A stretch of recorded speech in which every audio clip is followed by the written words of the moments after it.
মানুষের কিছু কিছু সময় আছে যে মরলে মানে আমি অনেক শান্তিতে থাকবো, ভালো থাকবো। কিন্তু কিছু মানুষ বাস্তবে সেটা করে,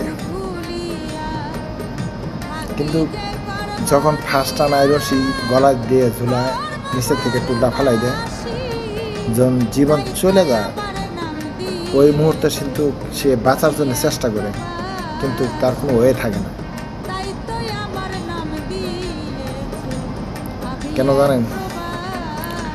যাই যখন যেটা করে তার কাছে ওইটাই শান্তি লাগে, হোক কোনো অভিযোগ, হোক কোনো মানুষের মিথ্যা কথা, যে কোনো কিছুই। ওই একটা কথা আছে না যে লোহা আর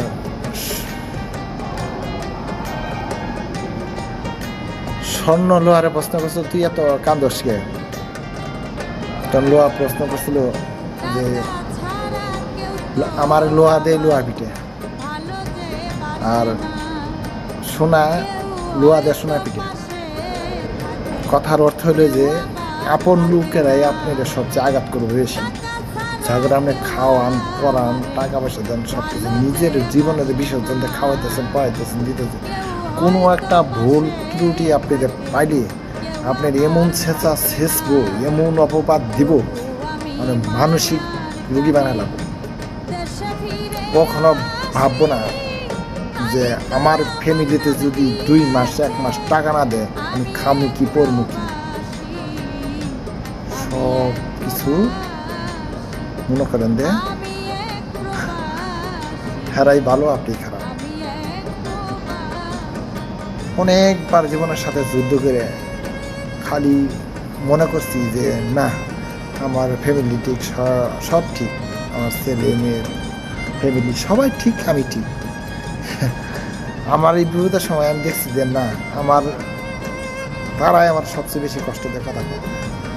কথাগুলো বলতে আসলে লজ্জা লাগে নিজেরই, অনলাইনে সেইভাবে বলা না।